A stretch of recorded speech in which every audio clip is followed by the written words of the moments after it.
Voilà, donc aujourd'hui, l'exercice que nous avons fait hier au cours de Chantora dans ta vie, je te le donne aujourd'hui comme homework. C'est en fait maintenant un rituel qu'on fait chaque fois au début de cette séance Chantora dans ta vie. Et c'est quelque chose de vraiment très puissant et important, je dirais, de faire minimum une fois par semaine. Ouais, bien sûr à la demande, mais fais-le régulièrement. Et donc, je t'explique le rituel, comment il va. Donc, on pose une intention, on allume une bougie, on tire un oracle, des cartes, etc. Ça, tu connais probablement si tu as suivi mes cours en ligne ou à Bruxelles. Et donc, une fois que ça s'est fait, à ce moment-là, avant de commencer n'importe quel travail, avant de commencer, tu veux honorer ton passé et enchanter ton avenir. Et comment tu fais ça? C'est très simple. Tu te mets devant ton oracle, oui, tu l'as mis quelque part là ou par terre. Nous, on le met toujours par terre. Et puis, tu fais demi-tour. Pourquoi? Demi-tour parce que dans ton dos, pour ton inconscient, se trouve ton passé. OK? C'est aussi simple. Donc, tu fais demi-tour et puis tu marches en ligne droite, lentement, et tu allumes d'abord, j'ai oublié de dire, un bâton, un encens. Ça peut être un bâton de Palo Santo aussi, hein, ou de la sauge. Tu allumes. J'aime bien vraiment le bâton d'encens et je te dirai pourquoi.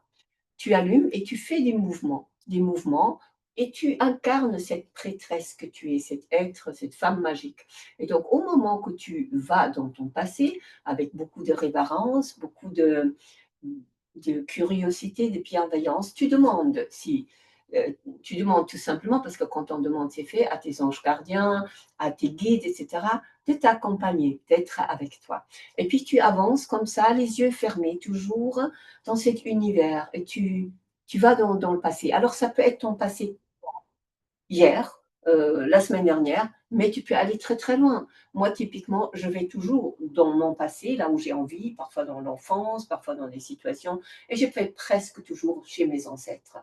Et donc, pour les ancêtres, alors tu peux aller et tu demandes, et ça c'est important, que tout ce qui ne sert plus, tout ce qui ne sert plus, soit clôturé, dissous, ouais, et laissé. Donc ça, c'est très très simple. Et une fois que tu as demandé ça, et tu n'as pas besoin de savoir ce que c'est, et tu n'as même pas besoin d'aller à des endroits bien spécifiques, rien qu'avec le pouvoir de l'intention. Et tu vas voir, il y a des choses magiques qui se passent. Vraiment, tout le monde a cette capacité. Et si toi, tu te dis, tiens, je n'ai jamais fait, je ne vois rien, je sens rien, ce n'est pas grave. Le travail est fait et le plus tu le répètes, le plus tu vas vraiment le sentir, que quelque chose de subtil et de magique se passe. Et comme une sorte de gratitude de l'univers vers ce travail que tu fais. C'est très touchant. Et donc, une fois que tu sais qu'on c'est fini, ne le fais pas longtemps, hein. Nous, en le cours, on le fait 2 minutes. Pas besoin de plus.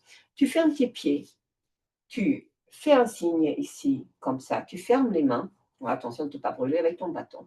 Et avec gratitude, tu t'inclines devant tes ancêtres. Aussi simple. Puis tout de suite, tu fais demi-tour. Et je vais faire une deuxième vidéo parce que cette vidéo va pouvoir te donner deux aspects. Mais normalement, tu vas faire cet exercice du passé et tout de suite après, faire l'exercice pour l'avenir. Mais je fais une deuxième vidéo pour ça.